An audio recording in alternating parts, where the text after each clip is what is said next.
भाइयों और बहनों, प्रेस के हमारे मित्रों, आप सबका यहां बहुत बहुत स्वागत, नमस्कार। कुछ दिनों से अब हम भारत जोड़ो यात्रा पर कन्याकुमारी से कश्मीर जा रहे हैं। 3500 किलोमीटर का सफर है। शुरुआत कन्याकुमारी में की, उसके बाद केरला और अब कर्नाटक। शुरुआत में हम सब ने सोचा था, मैंने भी सोचा था कि 3500 किलोमीटर 3500 किलोमीटर चलना आसान बात नहीं, मगर जब हमने चलना शुरू किया, पहले दिन, दूसरे दिन, 5वें दिन चलना काफी आसान लगने लगा। ऐसे लग रहा था कि कोई ना कोई शक्ति पीछे से पूरी यात्रा को आगे की ओर धकेल रही है। जब भी यात्रा में थकान होती है तो कोई ना कोई दौड़ता हुआ आता है, मदद करके चला जाता है। कभी छोटा सा बच्चा कुछ कह देगा, कभी कोई विकलांग व्यक्ति आके कुछ कह देगा, कभी एक बुजुर्ग व्यक्ति आके कुछ कह देगा। उन शब्दों से मदद मिल जाती है। और देखिए, ये पहली बार पब्लिक मीटिंग में बकरी आई है। भैया उसको तंग मत करो। ये यात्रा हमने क्यों शुरू की, इसका क्या मतलब है, इसका क्या लक्ष्य है, और ये जो हमें हर रोज मदद मिल रही है, ये क्यों मिल रही है, और ये जो शक्ति हमें मदद कर रही है, ये किन लोगों की शक्ति है, और ये शक्ति हमें क्यों मदद कर रही है। हमने इस यात्रा को नाम भारत जोड़ो यात्रा दिया क्योंकि हमें लगा, और करोड़ों लोगों को लग रहा है, कि बीजेपी आरएसएस की विचारधारा, नफरत की विचारधारा, हिंसा की विचारधारा देश को बांट रही है, देश को कमजोर कर रही है। हिंदुस्तान पर यह एक प्रकार का आक्रमण है।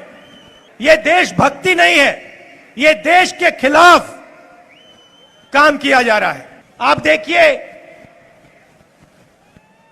1 महीने से हम यात्रा में चल रहे हैं।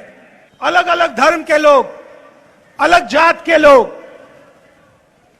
बुजुर्ग लोग, युवा, बच्चे, सब एक साथ मिलकर प्यार से चल रहे हैं।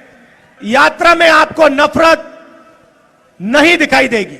भीड़ में किसी को चोट लगती है, कोई गिर जाता है, एकदम सब लोग उसकी मदद करते हैं।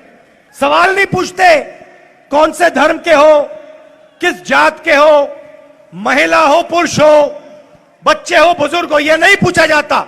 एकदम मदद मिलती है। और यह विचारधारा सिर्फ यात्रा की विचारधारा नहीं है, यह विचारधारा, यह सोच कर्नाटक की सोच है। और यह सिर्फ कर्नाटक की विचारधारा नहीं है, यह हिंदुस्तान की सोच है, हिंदुस्तान का इतिहास है। बसवन्ना जी ने,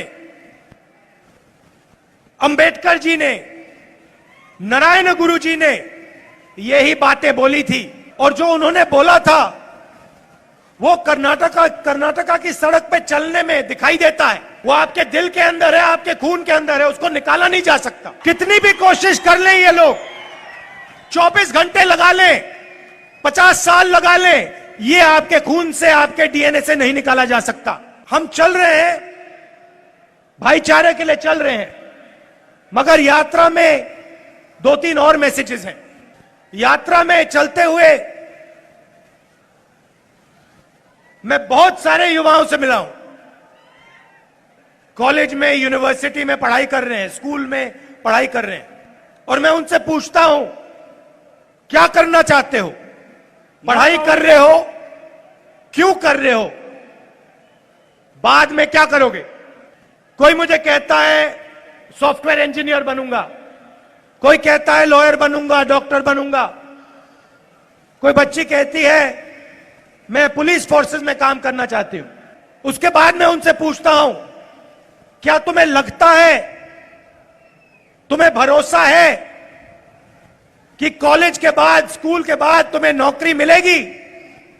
जवाब मिलता है भरोसा नहीं है, हमें नहीं लगता कि हमें नौकरी मिलेगी। आज हिंदुस्तान में 45 साल से सबसे ज्यादा बेरोजगारी है। प्रधानमंत्री ने कहा था हर साल 2 करोड़ युवाओं को रोजगार दूंगा। कहां गए 2 करोड़ रोजगार?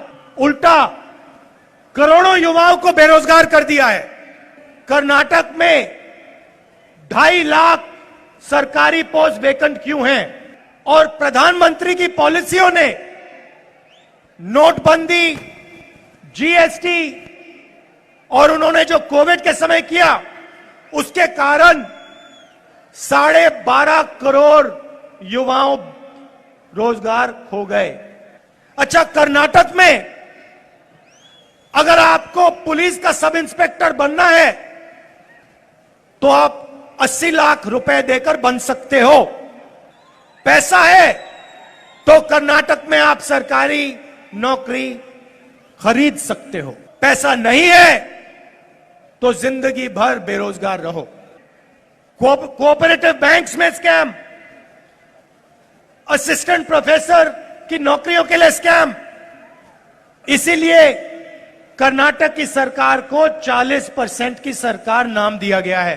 जो भी करवाना है 40% कमीशन देके करवाया जा सकता है। तो यात्रा बेरोजगारी का मुद्दा उठाने के लिए भी हमने की है। And as if unemployment is not enough, as if hatred and violence is not enough,